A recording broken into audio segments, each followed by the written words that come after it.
Hello everyone, BND परिवार में एक बार फिर से आप सभी का स्वागत है। और आज के इस वीडियो में हम जैसा कि कल पढ़ चुके हैं, रेस्पिरेशन में जो मौलिक और संवाहक अंग थे उनके बारे में बात की थी। और मैंने कल भी आपसे एक चीज़ बताई थी कि देखिए, रेस्पिरेशन में जो हमारे कोर्स में है वो गैसेस एक्सचेंज है, लेकिन हम इसके सराउंड्स में जितनी भी छोटी मोटी बातें हैं या इंपॉर्टेंट हैं या जिन पे क्वेश्चन आम लेवल तक बनाया जा सकता है, उन सब के बारे में बात कर रहे हैं। कल हमने रेस्पिरेटरी सिस्टम के बारे में बात की थी, केवल और केवल सिस्टम। आज के इस वीडियो में हम बात करेंगे मैकेनिज्म ऑफ रेस्पिरेशन, मतलब श्वसन की क्रियाविधि कैसे होती है। मैं आपको पहले से बता रहा हूँ, इसमें बहुत सारे क्वेश्चन बनते हैं, बहुत सारे प्रश्न बनते हैं, इसलिए बड़े गौर से, आराम से और ध्यानपूर्वक इसे देखिएगा। आइए चलते हैं मैकेनिज्म ऑफ रेस्पिरेशन में। मैकेनिज्म ऑफ रेस्पिरेशन को देखें तो श्वसन की क्रियाविधि 4 पदों में पूर्ण होती है। श्वसन की क्रियाविधि कितने पदों में पूर्ण होती है? 4 पदों में पूर्ण होती है। सबसे पहला आता है पल्मोनरी वेंटिलेशन, जिसे आप फुफ्फुसीय संवातन कहते हैं। जिसे क्या कहते हैं बच्चों? फुफ्फुसीय संवातन कहते हैं। जिसे क्या कहते हैं? फुफ्फुसीय संवातन। दूसरा आता है एक्सचेंज ऑफ गैसेस, जिसमें गैसों का विनिमय होता है। गैसों का क्या होता है? विनिमय होता है। क्या होता है बच्चों? गैसों का विनिमय होता है। नेक्स्ट तीसरा आता है ट्रांसपोर्टेशन ऑफ O2, ऑक्सीजन का परिवहन आता है। और चौथा आता है ट्रांसपिरेशन ऑफ CO2, रक्त में CO2 का परिवहन। ये चारों बिंदु आप याद रखिएगा बच्चों। क्लियर है?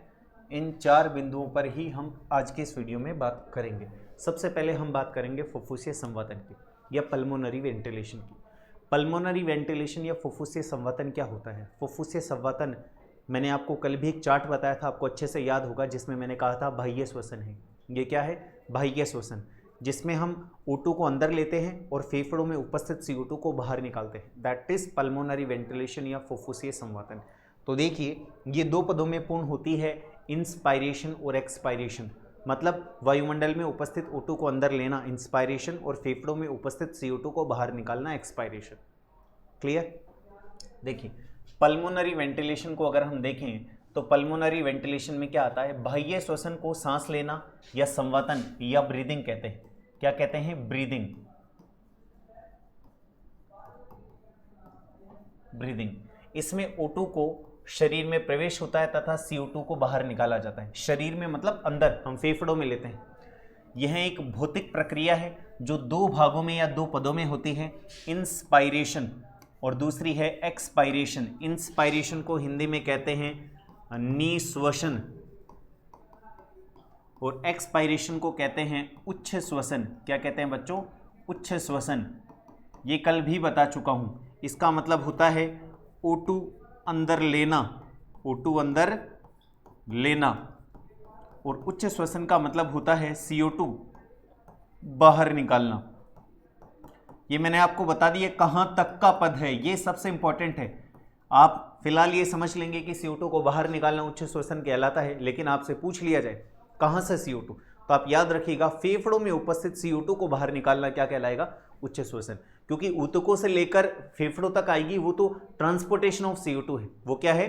ट्रांसपोर्टेशन ऑफ CO2 है। ऑक्सीडेशन के कारण जो CO2 टिश्यू लेवल पर बन रही है वो ऊतकीय श्वसन है। इस चीज को आप अच्छे से याद रखिएगा।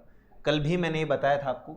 इंस्पायरेशन देखिए, इसके अभी अभी बात की हमने, इसके अंतर्गत O2 फेफड़ों से बाह्य माध्यम में निकाली जाती है। इसके अंतर्गत O2 फेफड़ों से बाह्य माध्यम में निकाली जाती है। ये गलत लिखा हुआ है। इसके अंतर्गत O2 बाह्य माध्यम से फेफड़ों में ली जाती है। क्या बच्चों? बाह्य माध्यम से, बाह्य माध्यम से फेफड़ों में ली जाती है। फेफड़ों में ली जाती है। फेफड़ों में ली जाती है। इसे इनहेलेशन भी कहते हैं या इसे निश्वसन भी कहते हैं। याद रखिएगा, ये गलत मेंशन करा हुआ है यहाँ पे, इसे हम काट देते हैं अच्छे से। याद रखिएगा, ये गलत लिखा हुआ है। ठीक है, सही आपको बता दिया है क्या है। आगे चलते हैं, एक्सपायरेशन की बात करते हैं। एक्सपायरेशन में बात की उच्च श्वसन, इसमें CO2 फेफड़ों से बाह्य माध्यम में निकाल दी जाती है। इसे एक्सहेलेशन कहते हैं। क्लियर है बच्चों? आगे चलते हैं, नेक्स्ट देखते हैं। फेफड़ों में पेशियां नहीं पाई जाती हैं, इसलिए इनमें स्वतः फैलने या संकुचन की क्षमता नहीं होती है। ये की पॉइंट्स हैं जो हमें याद होने चाहिए। फेफड़ों में संकुचन व शिथिलन वक्ष गुहा के आयतन के बढ़ने व घटने के फलस्वरूप होता है। यानी कि कहने का मतलब है हमारे यहाँ पर कोई मसल्स नहीं है। फेफड़ों में क्या नहीं पाई जाती, पेशियां नहीं पाई जाती। इनको जोड़ पसलियों को जोड़ने के लिए मिलेंगी एक्सटर्नल इंटरकोस्टल मसल्स और इंटरनल इंटरकोस्टल मसल्स, लेकिन फेफड़ों में वैसे पेशियां नहीं पाई जाती। इसलिए फेफड़े खुद ना तो सिकुड़ सकते हैं, ना शिथिल हो सकते हैं, ना संकुचित हो सकते हैं, ना शिथिल हो सकते हैं। आप ये याद रखिएगा। इनके फेफड़ों के संकुचन और शिथिलन से क्या तात्पर्य है? फेफड़ों के संकुचन और शिथिलन से तात्पर्य है कि फेफड़ों में, या जिसे मैं कहूँ जितने भी इसके सब्सिडरी ऑर्गन्स हैं जिनको मिलाकर हम रेस्पिरेटरी बॉक्स या श्वसन संदूक कहेंगे, उसके आयतन का बढ़ना और उसके आयतन का कम होना संकुचन और शिथिलन कहलाएगा। याद रखिएगा। इस क्रिया में श्वसन बॉक्स सहायता करता है। इसमें निम्न संरचनाएं पाई जाती हैं। वो निम्न संरचनाएं क्या हैं उनको चेक करते हैं। वो निम्न संरचनाएं कौन कौन सी होती हैं उनके बारे में बात करते हैं। वो निम्न संरचनाएं ये होती हैं। पृष्ठ सतह पर कशेरुक दंड पाया जाता है। पृष्ठ सतह पर क्या पाया जाता है? कशेरुक दंड। पृष्ठ सतह से मतलब है हमारी बैक साइड में क्या मिलेगा? कशेरुक दंड मिलेगा। दूसरी, अधर सतह पर स्टर्नम पाया जाता है। अधर सतह पर ये स्टर्नम है हमारे, यहाँ पर बीच में एक पट्टी है, आप छूकर महसूस कर सकते हैं, पट्टी है, वो स्टर्नम है। पार्श्व सतह पर रिब्स पाई जाती हैं, 12 पसलियां होती हैं। पार्श्व सतह मतलब ये आगे बात समझ में। कुछ किताबों में आपको यहाँ ये अग्र सतह पर स्टर्नम और रिब्स लिखा हुआ मिल सकता है। Point to be noted here, ध्यान रखिएगा। ऑप्शन में अगर ऐसा आ जाए तो आप ऐसा मत समझिएगा कि अधर सतह पर केवल स्टर्नम ही पाई जाती है। पार्श्व मेन लोकेशन जो रिब्स पसलियों की होती है वो पार्श्व, ये लेटरल है, लेकिन ये अग्र में भी है और पार्श्व वो पश्चिम में भी है। तो याद रखिएगा पृष्ठ सतह के साथ यहां पर लिखा हुआ सकता है कशेरुक दंड तथा पसलियां, और यहां पर भी लिखा हुआ सकता है स्टर्नम तथा पसलियां। इस चीज को आप याद रखिएगा, समझिएगा। मैंने समझा दिया है क्योंकि ये देखिए ये कोई बहुत बड़ी भारी भरकम बात नहीं है, ये बिल्कुल व्यवहारिक बात है कि वहां पर ऐसा ऑप्शन आता है और आप रट कर जाते हैं और आप वहां गलत करके आते हैं। तो याद रखिएगा पृष्ठ सतह पर कशेरुक दंड मिलेगा, अधर सतह पर स्टर्नम देखने को मिलेगा, पार्श्व सतह पर रिब्स पसलियां देखने को मिलेंगे जिनकी संख्या 12 जोड़ी होती है। ऊपरी सतह पर अंश मेखला, अंश मेखला इसकी बात करें शोल्डर कंधे का जो भाग बनाती है। निचली सतह पर डायाफ्राम मिलेगा, ये निचली सतह पर आपको डायाफ्राम या तनुपट्ट जिसे कहते हैं वो देखने को मिलेगा। यहाँ यानी कि हमें इन सब अंगों के बारे में क्या होना चाहिए? जानकारी होनी चाहिए। देखिए हम इसको बनाना चाहें तो एक डायग्राम के थ्रू इसे समझ भी सकते हैं कि किस तरह से ये बनेगी। मैं आपकी सुविधा के लिए बना देता हूं कि किस तरह से हम इसे देख सकते हैं।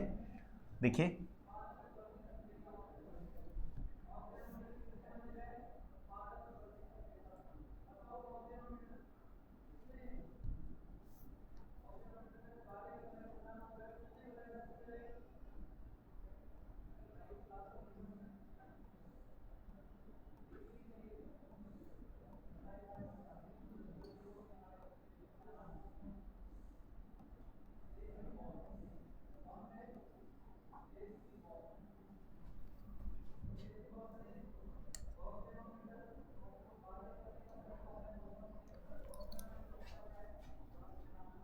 इसे मैं सिर्फ आपको समझाने के लिए बना रहा हूँ कि ये क्या है और किस तरह से काम करता है, और जितने भी ऑर्गन्स हमने लिखे हैं वो किस तरह से मेंशन है यहाँ पर।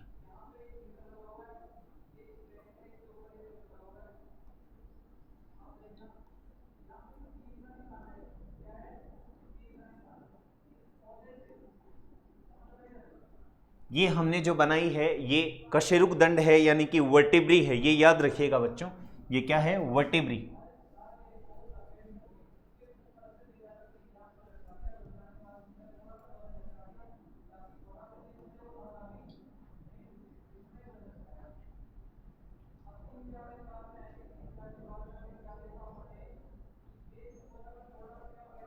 ये जो बनाई है हमने ये पेक्टोरल गर्डल, ये क्या है?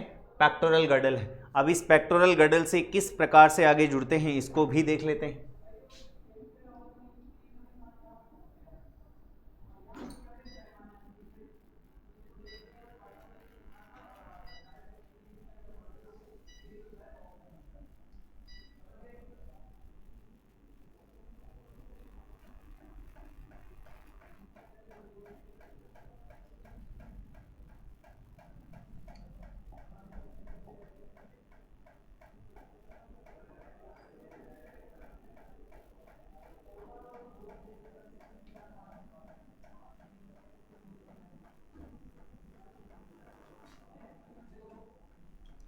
अब इसमें देखते हैं, तो ये तो कौन हो गई, वर्टिब्री हो गई, ये पेक्टोरल गर्डल हो गई। पेक्टोरल गर्डल का मतलब है अंश मेखला।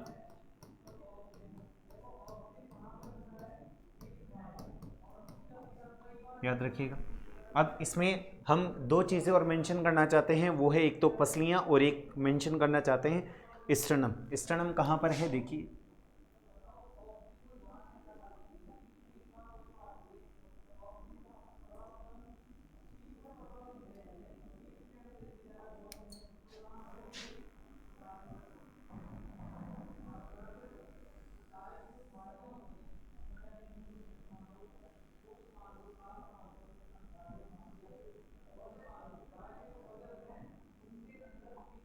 ये सिर्फ मैंने आपको एक लीनियर डायग्राम इसलिए बनाया है ताकि हमें इसका अनुमान हो सके कि ये किस तरह से अरेंज होते हैं।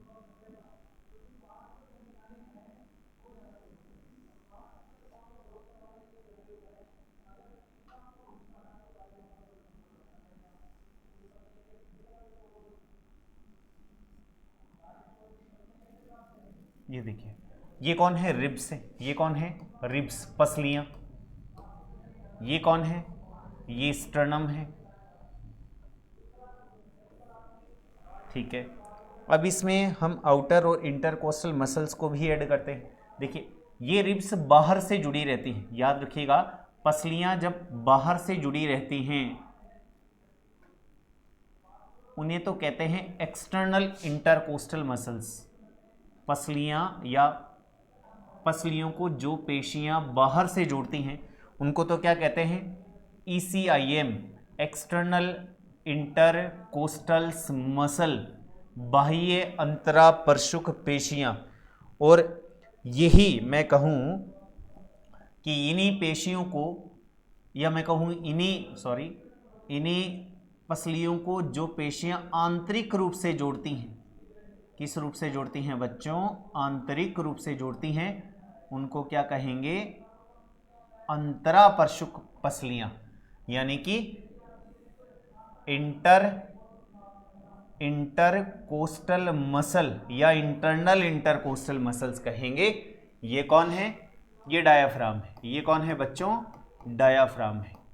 आगे क्या बात समझ में, अब आप खुद देखिए, ये कौन है, ये वर्टिब्री है, वर्टिब्री कॉलम। ठीक, तो ये तो हमारे बैक साइड में है, मतलब पृष्ठ सतह पर है। ये पसलियां साइड में है, ये डायफ्राम नीचे है, और ये स्टर्नम अधर सतह पर है, और पेक्टोरल गर्डल हमारी अंश मेखला जो हमारा शोल्डर बनाती है। और इन पसलियों को जो पेशियां बाहर, मतलब दो पसली हैं और इनको बाहर से जोड़ रही है, उसे तो कहेंगे हम क्या, एक्सटर्नल इंटरकोस्टल मसल्स।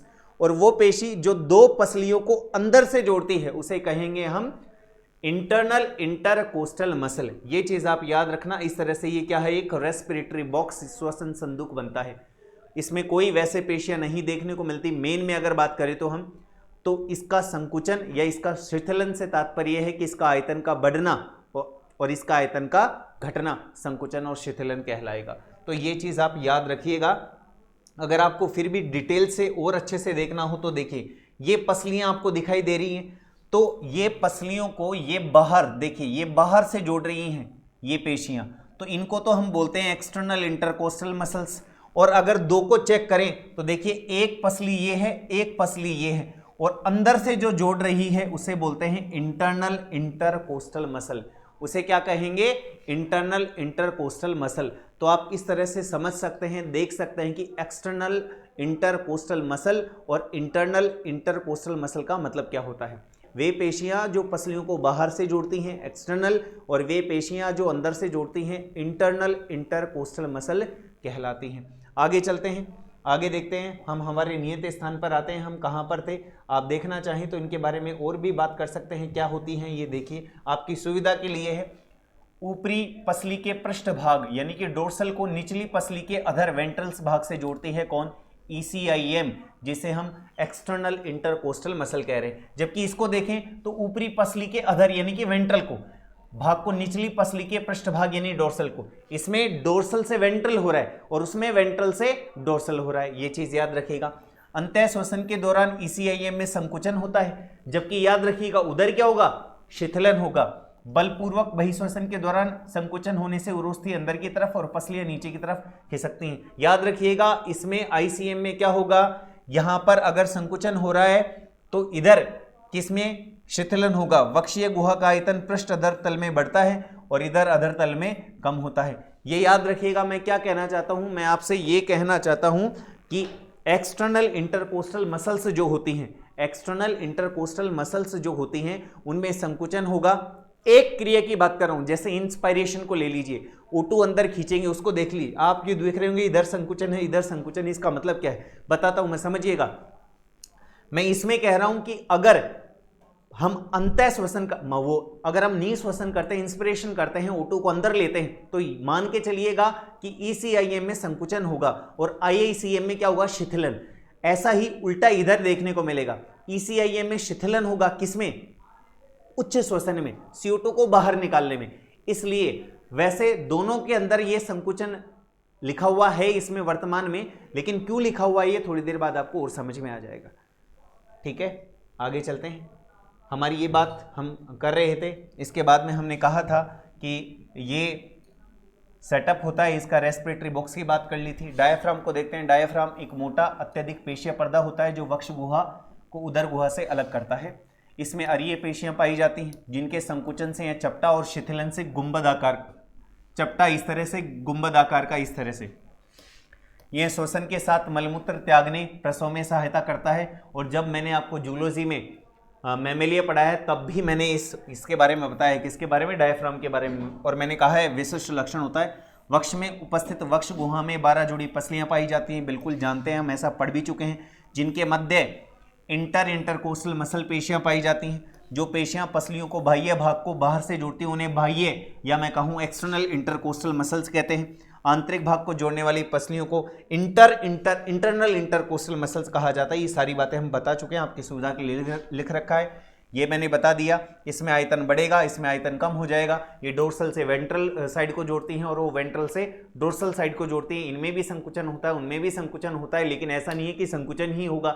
मैंने कहा कि यदि इंस्पिरेशन होगा तो इनमें संकुचन होगा और उनमें शिथिलन होगा, और अगर एक्सपायरेशन होगा तो इनमें तो क्या होगा, शिथिलन, और उनमें क्या होगा, संकुचन। इसलिए आप इस चीज को याद रखिएगा, यहां पर दोनों चीजें आपको मेंशन रखनी है। आगे चलते हैं, ये बात हमने कर ली। ये देखिए इस डायग्राम में दिखाया गया कि किस तरह से O2 अंदर आती है और CO2 बाहर निकाली जाती है। देखिए पहले मैं ये चाहता हूं कि हम पहले इसके बारे में बात करें कि किस तरह से ये काम होता है। देखते हैं इसमें मेंशन है या नहीं, यहाँ पे मेंशन है आपकी सुविधा के लिए, फिर उस डायग्राम पे आएंगे। देखिए श्वसन की क्रियाविधि 2 पदों में पूरी होती है, हमने बात कही है, 2 पदों में पूरी होती है, जिसे हम इंस्पिरेशन और एक्सपायरेशन कह रहे हैं। जिसे हम क्या कह रहे हैं, इंस्पिरेशन और एक्सपायरेशन कह रहे हैं। इंस्पिरेशन क्या होता है, इंस्पिरेशन में हमेशा ध्यान रखिएगा जो रेस्पिरेटरी बॉक्स होता है उसका वॉल्यूम बढ़ जाता है और प्रेशर कम हो जाता है। ऐसी स्थिति में क्या होता है, इंस्पायरेशन। ऐसी स्थिति में क्या होता है बच्चों, इंस्पायरेशन, जिसे आप निःश्वसन कहते हैं। निःश्वसन में 2 बातें अच्छे तरीके से समझ लीजिए, क्या कि इसमें वॉल्यूम तो बढ़ जाएगा और प्रेशर क्या हो जाएगा, कम हो जाएगा। क्यों, आप खुद सोचिए, प्रेशर जिधर ज़्यादा होगा तो वहाँ से गैस कम प्रेशर की तरफ जाएगी, अधिक दाब से कम दाब की तरफ जाती है। तो इसलिए जब भी निःश्वसन करना होता है मानव को या प्राणी को निःश्वसन करना होता है, specially we are talking about human beings, मानव को करना होता है, तो आप याद रखिएगा, समझ लीजिएगा इस बात को कि मानव के फेफड़ों का आयतन बढ़ जाता है। आयतन बढ़ने से प्रेशर कम हो जाता है, परिणाम स्वरूप जो बाहरी माध्यम में अधिक दाब युक्त गैस होती है वो अंदर प्रवेश कर जाती है। क्लियर है। उच्च श्वसन में क्या होगा, फेफड़ों का आयतन या मैं कहूँ रेस्पिरेटरी बॉक्स का आयतन कम हो जाता है, प्रेशर बढ़ जाता है। प्रेशर बढ़ने से CO2 आंतरिक माध्यम से बाहरी माध्यम में त्याग दी जाती है। तो इसमें आप समझ सकते हैं वॉल्यूम कम हो रहा है और प्रेशर बढ़ रहा है, अतः क्या कहलाएगा ये, अतः ये एक्सपायरेशन कहलाएगा। क्या कहलाएगा, एक्सपायरेशन। इसे बिल्कुल भी रटने की आवश्यकता नहीं है। क्यों रटने की आवश्यकता नहीं है, आप खुद सोचिए, इतनी सी समझदारी तो आपको खुद को है। क्या समझदारी है, 1 मिनट में एक्सपायरेशन लिख दूं, फिर आपसे बात करते हैं कि मैं क्या समझने की बात कर रहा हूं उच्च श्वसन या मैं कहूँ उच्च श्वसन, उच्च श्वसन ही कहना ज़्यादा बेटर है, उच्च श्वसन। ठीक है बच्चों, देखिए मैं आपसे ये कह रहा हूँ कि इसमें आपको रटने की आवश्यकता नहीं। आपसे कोई पूछे कि इंस्पिरेशन में या मैं कहूँ निश्वसन में क्या होगा, आप खुद दिमाग लगाइए। पहली बात तो आप ये अच्छे से समझ लीजिए कि हमेशा जो वायु होती है अपने अधिक आंशिक दाब से कम आंशिक दाब की तरफ जाती है। ये बात तो आप अच्छे से समझते हैं, कम से अधिक की तरफ जा भी नहीं सकती, सामान्य परिस्थिति की बात कर रहा हूँ मैं। तो हम देखते हैं कि किस प्रकार से क्रिया होती है। देखिए मैं आपसे कह रहा हूँ कि सबसे पहले हमें सांस को अंदर लेना है या मैं कहूँ O2 को अंदर लेना है। O2 को अंदर लेने के लिए हमें जगह तो बढ़ानी पड़ेगी। अब जगह बढ़ेगी यानी कि रेस्पिरेटरी बॉक्स का, श्वसन संदूक का आयतन बढ़ेगा, तो उसमें जो भी है वहाँ, जो भी से मतलब है जो भी गैसेस उपलब्ध है राइट एट दैट टाइम, तो वहाँ या उनका प्रेशर कम होगा या बढ़ेगा। आप कहेंगे सर आयतन बढ़ेगा तो उसमें जो भी है उससे प्रेशर कम हो जाएगा, प्रेशर कम हो जाएगा, परिणाम स्वरूप बाहर की O2 को अंदर खींच लिया जाएगा। और ऐसा एक्सपायरेशन में क्या होगा, एक्सपायरेशन में वॉल्यूम कम हो जाएगा, प्रेशर बढ़ जाएगा अंदर, तो अंदर से CO2 बाहर निकाल दी जाएगी। ये सिर्फ एक सिंपल की पॉइंट है। इसमें पूरे में एक्सटर्नल का, इंटरकोस्टल मसल्स का, रिब्स का, स्टर्नम का, डायफ्राम का, सबका रोल प्ले होता है। इनमें क्या परिवर्तन होते हैं इन पे बात करेंगे हम, उन्हीं पे बात करते हैं कि इनमें क्या होता है। आइए देखते हैं क्या क्या परिवर्तन हमें देखने को मिलते हैं, क्या क्या परिवर्तन देखने को मिलते हैं। सबसे पहले हम बात करते हैं किसकी, इंस्पायरेशन की। देखिए मैंने कहा था आउटर इंटरकोस्टल मसल्स या मैं आपको कहूं ECIM, एक ही बात है, याद रखिएगा बच्चों, external intercostal muscles, EICM sorry, external intercostal muscle, याद रखिएगा। मैं आपसे फिर ये चीज़ समझाना चाहता हूं, अगर आपको एक प्रक्रिया समझ में आ गई तो दूसरी प्रक्रिया समझ में आ जाएगी। देखिए हम क्या बात करना चाहते हैं, आराम से सुनिएगा, हम क्या बात करना चाहते हैं। हमने कहा कि एक्सटर्नल इंटरकोस्टल मसल्स संकुचित हो जाती हैं, क्या हो जाती हैं, संकुचित हो जाती हैं, तथा इंटरनल इंटरकोस्टल मसल्स शिथिल हो जाती हैं।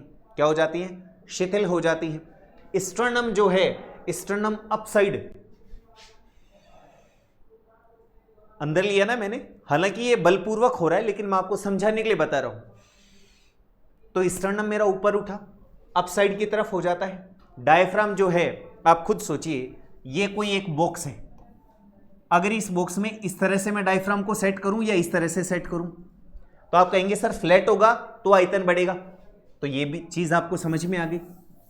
क्या हम बात कर रहे हैं, सर एक्सटर्नल इंटरकोस्टल मसल्स संकुचित होंगी, इंटरनल इंटरकोस्टल मसल्स शिथिल होंगी, स्टर्नम ऊपर आ जाएगा, ऊपर की तरफ मतलब अपसाइड, ऊपर की तरफ उठ जाएगा, डायाफ्राम चपटा हो जाएगा, रेस्पिरेटरी बॉक्स का वॉल्यूम बढ़ जाएगा और प्रेशर कम हो जाएगा। परिणाम स्वरूप बाहरी माध्यम में उपस्थित O2 को अंदर ले लिया जाएगा। देख लीजिए, इंटरनल इंटरकोस्टल मसल्स शिथिल हो रही है, स्टर्नम अपसाइड ऊपर की तरफ हो रहा है, डायफ्राम फ्लैट, फ्लैट का मतलब होता है, अगर आपको देख लिया, देखिए यही बात है। बात क्या है कि आपसे बड़े बिल्कुल सिंपल तरीके से पूछ लिया जाए, पूरा पढ़ के गए आप बैंड बाजे के साथ, उधर प्रश्न पूछा जाता है इंस्पिरेशन की प्रक्रिया में डायफ्राम पर क्या प्रभाव पड़ता है, संकुचित हो जाता है, शिथिल हो जाता है, कोई प्रभाव नहीं पड़ता, संकुचित हो जाता है। अब आपको याद रहेगा, फ्लैट इसलिए मैंने लिखा, याद रखिएगा, फ्लैट से मतलब है संकुचित हो गया है। वो क्या हो गया है, संकुचित हो गया है। वॉल्यूम ऑफ थोरेक्स कैविटी, वक्ष गुहा का आयतन बढ़ जाएगा, प्रेशर कम हो जाएगा, और प्रेशर कम हो जाएगा तो O2 का क्या कर लिया जाएगा, O2 को इनटेक कर लिया जाएगा, या मैं कहूं O2 को अंदर ले लिया जाएगा। क्या ले लिया जाएगा बच्चों, अंदर ले लिया जाएगा। ये इंस्पिरेशन की है। ये किसकी बात कर रहे हैं हम इंस्पिरेशन की बात कर रहे हैं, ये इंस्पायरेशन की बात कर रहे हैं, निश्वसन की बात कर रहे हैं। मेरे हिसाब से ऐसी कोई बहुत बड़ी भारी भरकम बात नहीं है। दूसरी चीज, ये एक्टिव प्रोसेस है, सक्रिय है, एनर्जी इसमें खर्च होती है। दूसरा, अगर समय अगर कोई पूछ ले तो याद रखिएगा इसमें समय लगता है 2 सेकंड का। कितना समय लगता है बच्चों? 2 सेकंड का। और ये कैसी है? सक्रिय प्रक्रिया है, एक्टिव प्रक्रिया है, ये भी याद रखिएगा। अब आप खुद सोचिए, एक्सपायरेशन जैसी चीज आपको समझने की आवश्यकता बिल्कुल नहीं है। आप खुद सोचिए, आपको मैंने क्या कहा? आप सिर्फ एक बात याद रखिए कि एक्सटर्नल इंटरकोस्टल मसल्स में संकुचन होता है, बाकी सब याद आ जाएंगे। कैसे एक्सपायरेशन करते हैं? एक्सटर्नल इंटरकोस्टल मसल्स में क्या होगा? शीतलन होगा। इंटरनल इंटरकोस्टल मसल्स में क्या होगा? संकुचन होगा। स्टर्नम जो अपसाइड आया था वो डाउनवर्ड्स नीचे की तरफ जाएगा। डायफ्राम जो फ्लैट हो गया था, डोम शेप गुंबदाकार हो जाएगा। गुंबदाकार हो जाने से वक्ष गुहा का आयतन, थोरैक्स कैविटी का आयतन क्या हो जाएगा? कम। मैंने बोला था ना अभी भी आपसे कि थोरैक्स कैविटी, अगर ये थोरैक्स कैविटी है और उसमें डायफ्राम गुंबदाकार हो जाए तो वक्ष गुहा का आयतन क्या हो जाएगा? वक्ष गुहा का आयतन कम हो जाएगा। वक्ष गुहा का आयतन कम हो जाएगा। ऐसी स्थिति में पार्शियल प्रेशर या मैं कहूं दाब बढ़ जाएगा। दाब बढ़ जाने से CO2 को फेफड़ों से बाहरी माध्यम में त्याग दिया जाएगा। देखिए, मैं आपसे सिर्फ इतनी सी रिक्वेस्ट करूंगा कि बहुत सिंपल सी चीज़ है, अगर आप इसे कॉम्प्लेक्स करना चाहे तो चॉइस इज योर्स। वाइल ये अगर आपको एक बार समझ में आ गया, इसे समझना पड़ेगा, रटना नहीं पड़ेगा। जो बच्चे रटेंगे वो सारे फंसेंगे, ये पक्की बात है, क्योंकि मैं लिमिट नहीं बांध सकता प्रश्न की। यहाँ पर विभिन्न प्रकार से प्रश्न बनाया जा सकता है इसमें। क्लियर है? याद रहेगी बात ये। 2 सेकंड का समय सक्रिय। अब किसकी बात करते हैं हम? एक्सपायरेशन की बात करते हैं। किसकी बात करते हैं बच्चों? एक्सपायरेशन की। एक्सपायरेशन मतलब उच्च श्वसन। अभी मैंने बताया, पूरा का पूरा एक्सपायरेशन आपको बताया है कि उच्च श्वसन से क्या तात्पर्य है। मैंने आपसे कहा कि एक प्रक्रिया में सिर्फ एक चीज याद रख लीजिए, बाकी सब आपको समझ में आ जाएंगी। और वो समझ में तभी आएंगी जब आपको रेस्पिरेटरी बॉक्स की सारी चीजें जो मैंने बात की है, पृष्ठ सतह पर कशेरुकदंड पाया जाता है, अधर सतह पर आपको स्टर्नम देखने को मिलता है, पार्श्व सतह पर पसलियां पाई जाती हैं, ऊपरी सतह पर अंश मेखला पाई जाती है, निचली सतह पर डायफ्राम पाया जाता है। अगर ये याद है तो आपको सारी बातें समझ में आ जाएंगी। देखिए, आउटर इंटरकोस्टल मसल्स शिथिल हो गई, फैल गई। इंटरनल इंटरकोस्टल मसल संकुचित हो गई, पहले ही कहा था हमने। स्टर्नम क्या हो गई? डाउनवर्ड्स, नीचे की तरफ आ गया। Diaphragm dome shape. Dome shape का मतलब है गुंबदाकार। गुंबदाकार, गुंबदाकार से मतलब है कि अब वो शिथिल हो चुका है। Volume of thorax cavity decreases, pressure of lungs increases. Passive process है, एनर्जी इसमें नॉट रिक्वायर्ड, यानी कि ये कैसी है? निष्क्रिय प्रक्रिया है या निष्क्रिय प्रावस्था है। याद रखिएगा, ये भी पूछ लिया जाता है। कोई कभी समय पूछ ले तो 3 सेकंड का समय लगता है। 3 सेकंड, उसमें 2 सेकंड थे और सक्रिय थे। ये 2 बातें भी आप याद रखना। ये तो फिर भी लिख रखी है, पैसिव है। पैसिव का मतलब निष्क्रिय होता है। बात खत्म। पहला बिंदु हमने पल्मोनरी वेंटिलेशन इजीली खत्म कर लिया। अब मैं आपको यही चीज इस डायग्राम के थ्रू दिखाना चाहता था। क्या था? देखिए, इन दोनों डायग्राम्स में अगर हम देखें तो इसमें एयर का क्या किया जा रहा है? इनटेक, यानी कि ये क्या है? ये इंस्पायरेशन है। देखिए, एक बिंदु को समझाने के लिए कितने स्लाइड्स मेंशन की गई हैं हर एंगल से, और इसमें CO2 को बाहर निकाला जा रहा है, तो ये क्या है? एक्सपायरेशन है। क्या है? एक्सपायरेशन, उच्च श्वसन है। क्या है? एक्सपायरेशन या उच्च श्वसन है। देखिए, वॉल्यूम ऑफ थोरैक्स इंक्रीज्ड, जैसे ही इंक्रीज हुआ इसका वॉल्यूम, आयतन बढ़ा, दाब कम हो गया, O2 को अंदर ले लिया गया है। क्या हुआ है? मैंने आपको बता दिया कि इसमें स्टर्नम जो होती है वो ऊपर की तरफ आती है, जबकि उसमें स्टर्नम नीचे की तरफ जाती है। Ribs and sternum return to original position. आगे क्या बात समझ में? और इसमें ऊपर की तरफ आती है, रेज्ड, बढ़ती हैं, ऊपर की तरफ आती है। रिब केज यानी कि पसलियों के पिंजरे की बात की जा रही है, बढ़ता है, अंदर ले लिया जाता है। डायफ्राम कॉन्ट्रैक्टेड, देखिए, खुद देखिए आप, इस डायफ्राम को देखिए, इस डायफ्राम को देखिए, रिलैक्स्ड एंड आर्क्ड अपसाइड, यानी कि ये कैसा हो रहा है? इसमें गुंबदाकार हो रहा है। कैसा हो रहा है? गुंबदाकार, जबकि इसमें चपटा फ्लैट होने की कोशिश कर रहा है। बात समझ में आ गई क्या? और भी सिंगल तरीके से देखना चाहें तो हमने इसके बारे में भी बात की है, आप अच्छे से देख सकते हैं। एक्सपायरेशन की बात की है सबसे पहले हमने, और ये चीज़ मैंने आपको बैक में भी समझा दी है। और इसी की बात हम इंस्पायरेशन की बात करते हैं तो वही चीज़ मैंने इस डायग्राम में लेकर आपको समझाई है। सारी बातें आपको समझा दी है, एक भी ऐसी बात नहीं है जो आपको समझ में ना आए बच्चों। तो आगे चलते हैं, आगे देखते हैं किस किस के बारे में बात करना चाहते हैं हम। देखिए आगे हमने बात की है, हमने जो जितनी बातें की हैं वो सारी बातें आपकी सुविधा के लिए लिख रखी है। डायफ्राम का क्या होता है? अंतःश्वसन में संकुचन, बहिःश्वसन में क्या होता है? शिथिलन। संकुचन में याद रखिएगा फ्लैट हो जाता है, इसमें गुंबदाकार हो जाता है, याद रखिएगा इसमें गुंबदाकार हो जाता है। क्या हो जाता है? गुंबदाकार। जबकि इसमें कैसा हो जाता है? फ्लैट हो जाता है, चपटा हो जाता है, याद रखिएगा। गुंबदाकार मतलब डोम्ब शेप। कैसा हो जाता है? डोम्ब शेप। ठीक है, ये मैंने आपको पहला ही बताया है, जो हमने लिख रखा है उसमें मैंने आपको ये बताया कि एक्सटर्नल इंटरकोस्टल मसल्स जो हैं उनमें याद रखिएगा कि ये संकुचित होती हैं। IICM क्या हो जाएंगी? शिथिल हो जाएंगी। रिब्स या मैं कहूँ स्टर्नम ऊपर की तरफ आ जाएगा, डायफ्राम चपटा हो जाएगा, आयतन बढ़ जाएगा, प्रेशर कम हो जाएगा, इंस्पिरेशन की प्रक्रिया हो जाएगी। एक अगर आपको याद है तो आप इसके अलावा किसी को भी आसानी से याद रख सकते हैं, समझ सकते हैं।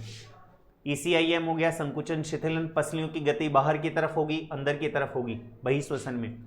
उरोस्थि की गति आगे की तरफ या मैं कहूँ अपसाइड और पीछे की तरफ। डायफ्राम की गति उदर गुहा की तरफ और वक्ष गुहा की तरफ। डायफ्राम की आकृति चपटी और गुंबदाकार। ये देखिए मैं ऊपर भी आपको बता चुका हूँ ये चीज़, और डायग्राम में पीछे भी हमने बात की है कि किस तरह से क्या होगा, एक्सपायरेशन और इंस्पायरेशन की क्रिया होगी। इसलिए मैंने आपसे कहा था कि इस डायग्राम को आप अच्छे से याद रख कर लीजिए। ये आपका रिब केज है, आपका पसलियों का पिंजरा है, आपका रेस्पिरेटरी बॉक्स है।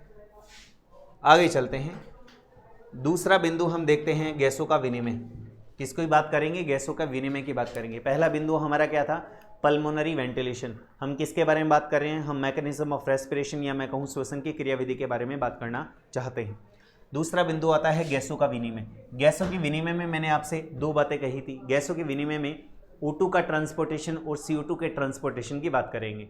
मतलब फेफड़ों में उपस्थित ऑक्सीजन को ऊतक तक लेकर जाना और ऊतक के पास ऑक्सीकरण के फलस्वरूप बनी हुई CO2 को पुनः फेफड़ों तक लेकर आना क्या कहलाता है? गैसों का विनिमय, एक्सचेंज ऑफ गैसेस।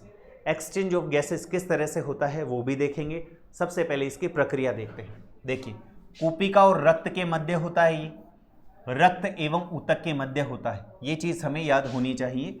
कूपिकाएं गैसों के विनिमय के लिए प्राथमिक स्थल होती हैं। कूपिकाएं कौन है? हम एल्वियोली की बात कर रहे हैं। कल भी हमने बात की थी कि ये एल्वियोली होती है जो फेफड़ों की अंतिम संरचनात्मक और क्रियात्मक इकाई है, और इसके बाहर यहाँ पर क्या होती हैं? ब्लड कैपिलरीज होती हैं। साधारण विसरण की बात कर, गैसीय विनिमय एक निष्क्रिय प्रक्रिया है जो विसरण द्वारा संपन्न होती है। साधारण विसरण देखें तो गैसों की घुलनशीलता पर निर्भर करता है, विसरण झिल्ली की मोटाई पर निर्भर करता है और गैसों के आंशिक दाब पर निर्भर करता है। किस तरह से ऑक्सीजन हमारे शरीर में फेफड़ों से आगे बढ़ती है इसके बारे में भी हम बात करना चाहते हैं। देखिए, सबसे पहले हम बात करते हैं गैसों के विनिमय में कौन कौन से की पॉइंट्स हमें पता होने चाहिए। CO2 की घुलनशीलता O2 की तुलना में 20 से 25 गुना अधिक होती है। अतः विसरण झिल्ली में से प्रति इकाई आंशिक दाब के अंतर पर विसरित होने वाली CO2 की मात्रा O2 की तुलना में बहुत अधिक होती है। बिल्कुल सही बात है। घुलनशीलता का क्रम भी CO2, O2 और N2 होता है। मतलब CO2 सबसे पहले घुलेगी, O2 उसके बाद में और नाइट्रोजन उसके बाद में। गैसों के मिश्रण में किसी विशेष गैस की दाब में भागीदारी को आंशिक दाब कहते हैं। ये बार बार आएगा, पार्शियल प्रेशर, आंशिक दाब। आंशिक दाब किस तरह से निकाला जाता है मैं आपको बता दूं। आंशिक दाब निकालने का जो तरीका होता है वो हम इसी स्लाइड में बात कर लेते हैं। देखिए, किसी भी गैस का आंशिक दाब अगर हमें निकालना है तो आंशिक दाब, पार्शियल प्रेशर जिसे कहते हैं, आंशिक दाब बराबर गैस की मात्रा, गैस की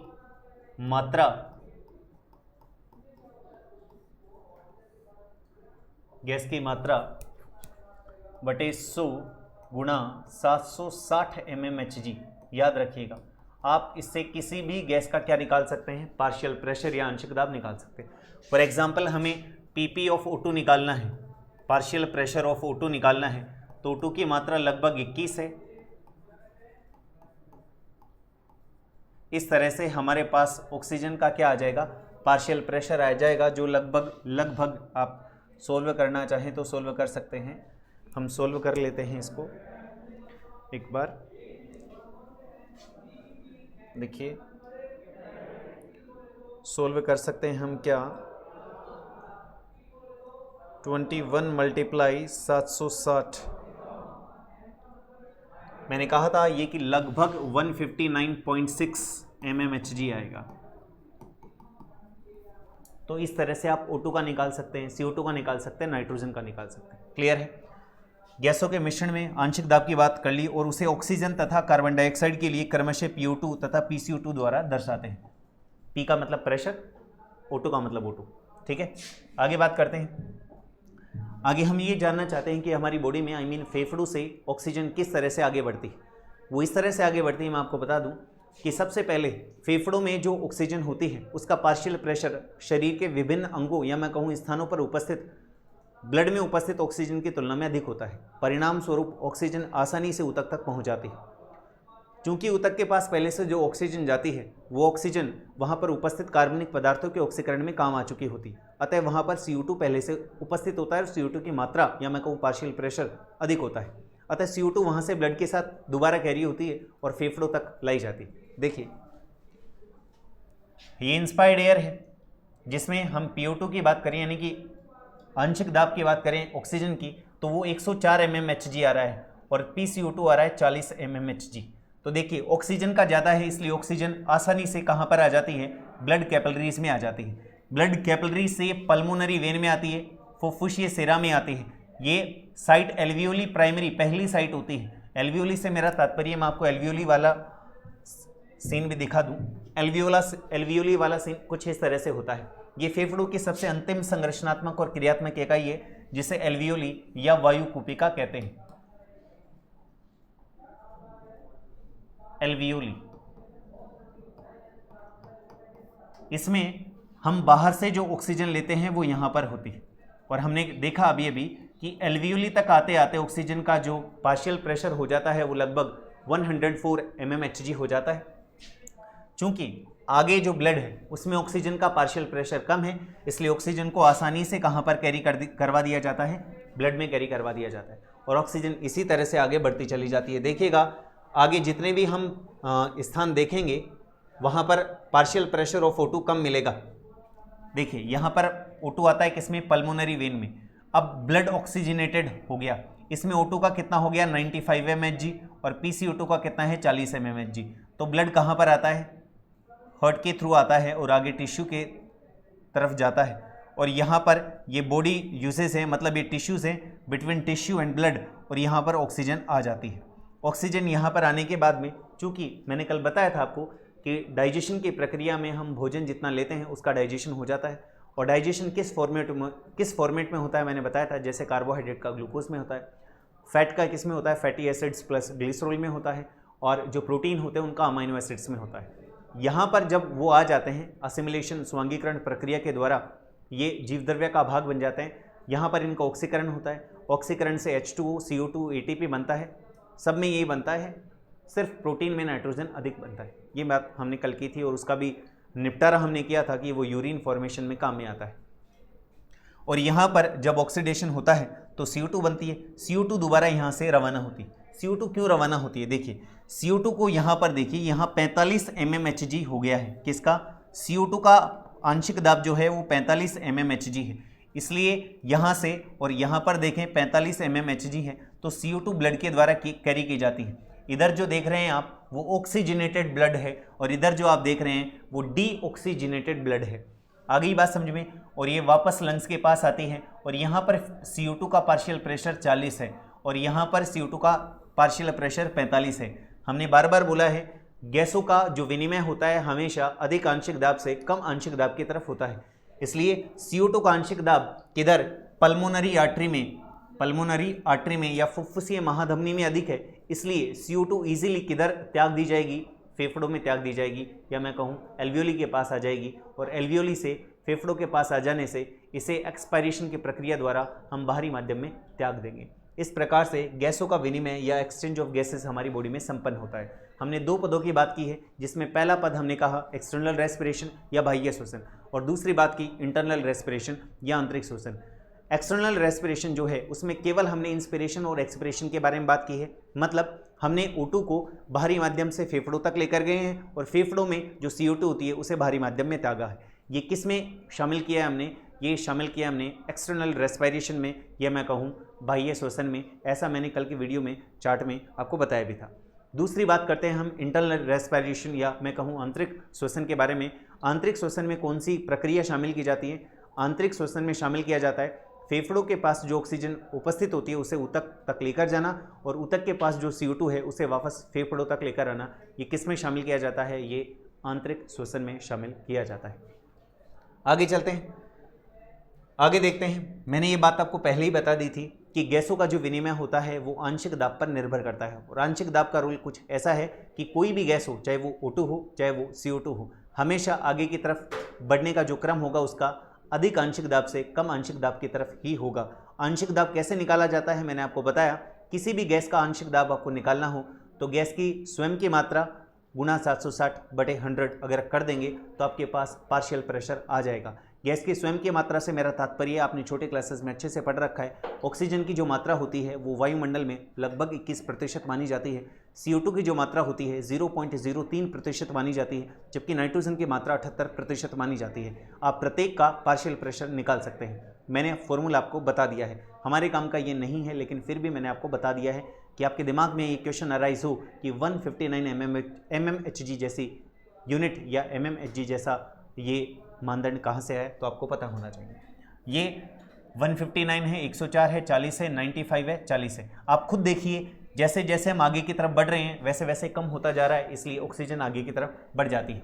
जबकि इधर से लीजिए उल्टा, टिश्यू के पास ऑक्सीकरण होने के बाद में CO2 की मात्रा अधिक हो जाती है, इसलिए 45-40 45-40 और 0.3 इस तरह से CO2 बाहर आ जाती है। ऊपर वर्णित सारणी में दिए गए आंकड़े से स्पष्ट रूप से कोशिकाओं से रक्त और रक्त से ऊतकों में ऑक्सीजन के लिए सांद्रता प्रवणता का संकेत देते हैं। इसी प्रकार CO2 के लिए विपरीत दिशा में प्रवणता दर्शाई गई है, अर्थात ऊतकों से रक्त और रक्त से कोशिकाओं की तरफ ये दिखाया गया है। आपके ये कोई भी बात काम की नहीं है, क्योंकि सारी बातें मैंने पिछले डायग्राम में मेंशन करवा दी हैं। आगे चलते हैं, ये भी मैंने आपको बता दिया था। अब एक क्वेश्चन आता है यहाँ पर, और वो क्वेश्चन क्या आता है कि सबसे कई एग्जाम से पूछा गया है कि जो रेस्पिरेटरी सरफेस होती है वो किससे मिलकर बनी होती है। रेस्पिरेटरी सरफेस से मतलब है श्वसनीय सतह। श्वसनीय सतह से मेरा तात्पर्य है कि जो वायु कूपिका होती है, वायु कूपिका जिन ब्लड कैपिलरीज के कांटेक्ट में होती है, मतलब जहां से वायु कूपिका और रुधिर के बीच गैसों का आदान प्रदान होता है, उस साइड को श्वसनीय या मैं कहूँ रेस्पिरेटरी सरफेस या श्वसनीय सतह कहा जाता है। उस श्वसनीय सतह के बारे में हम जानना चाहते हैं, वहाँ पर प्रश्न पूछा जाता है। विसरण झिल्ली 3 मुख्य परतों से बनी होती है। कूपिका की पतली सरल शल्की उपकला, कूपिकीय केशिकाओं की एंडोथेलियल और दोनों के बीच का आधारीय तत्व। आधारीय कला की मोटाई लगभग 1 mm से भी बहुत कम मानी जाती है। इसमें याद रखिएगा कूपिका की पतली सरल शल्की उपकला, जिसे स्केली एपिथेलियम भी कहते हैं, ये इंपॉर्टेंट है, कई बार एग्जाम्स में पूछी जा चुकी है। कौन सी? Simple scaly epithelium. और जब हम टिश्यू टाइप पढ़ेंगे तब भी ये पूछा जाएगा। देखिए, हमारे शरीर में सभी कारक O2 के कोशिकाओं से ऊतकों और CO2 के ऊतकों से कोशिकाओं में विसरण के लिए अनुकूलित होते हैं। कौन सी प्रक्रिया पूछी जाए तो डिफ्यूजन है, सिंपल सी बात है। कोशिकाओं पर रक्त केशिकाएं प्रचुर मात्रा में पाई जाती हैं। कोशिकाओं का क्षेत्रफल काफ़ी ज़्यादा होता है। बहुत पतली श्वसन झिल्ली लगभग 1 mm से भी कम होती है। ये बातें हम कर चुके हैं। श्वसनीय सतह पर गैसों का विनिमय सिर्फ कोशिकाओं पर होता है। क्यों होता है? क्योंकि बता दिए कोशिका चारों ओर से रक्त केशिकाओं से, ब्लड कैपिलरी से घिरी हुई होती है, और कोशिकाओं का जो सतही क्षेत्रफल होता है वो काफ़ी अधिक माना जाता है। गैसों का परिवहन, गैसों के परिवहन की बात करते हैं। गैसों के परिवहन में अगर हम देखें तो ऑक्सीजन का परिवहन किस तरह से होता है? फेफड़ों से ऊतक तक जाता है, और कार्बन डाइऑक्साइड का परिवहन देखें तो ऊतक से फेफड़ों तक आता है। लेकिन ये किस तरह से, किस फॉर्मेट में, किस रूप में, किस तरह से, किस फॉर्मेट में, किस रूप में जो ऑक्सीजन है वो टिश्यू तक जाती है, और टिश्यू के पास जो CO2 है वो किस रूप में, किस फॉर्मेट में फेफड़ों तक आती है, इसके बारे में हमें पता होना चाहिए। देखिए, फेफड़ों से जो ऑक्सीजन है वो ऊतक तक 2 रूपों में जा सकती है या 2 प्रकार से जा सकती है। 3% ऑक्सीजन का परिवहन प्लाज्मा के द्वारा किया जाता है, और लगभग 97% ऑक्सीजन का परिवहन RBC के द्वारा किया जाता है। ये भी प्रश्न पूछा जा चुका है कि सर्वाधिक ऑक्सीजन का परिवहन किसके द्वारा किया जाता है, या सर्वाधिक CO2 का परिवहन किसके द्वारा किया जाता है। तो CO2 के परिवहन की बात करेंगे तो बाइकार्बोनेट और कार्बोनेट के रूप में सर्वाधिक होता है, जो लगभग 70% होता है। और इधर बात करें तो 97% आरबीसी के द्वारा ऑक्सीजन का परिवहन होता है। देखिए तीनों की बात करते हैं। ऑक्सीजन के परिवहन की बात करते हैं। सबसे पहले प्लाज्मा के द्वारा 3% ऑक्सीजन प्लाज्मा के द्वारा ऊतकों तक पहुंचाया जाता है और हीमोग्लोबिन के द्वारा 97% ऑक्सीजन को पहुंचाया जाता है, जिसमें Hb4CO2 क्या बनाता है, Hb4O8। हीमोग्लोबिन आरबीसी में स्थित एक लाल रंग का लोहयुक्त वर्णक होता है। हीमोग्लोबिन का एक अणु अधिकतम 4 O2 के अणुओं को वहन कर सकता है। किस तरह से कर सकता है, अगर आप ये देखना चाहें तो मैं आपको बता दूं कि आयरन होता है और आयरन में अगर हम देखें तो इस तरह से 4 पाइरोल रिंग पाई जाएंगी, आपको पाइरोल रिंग मिलेंगे आपको।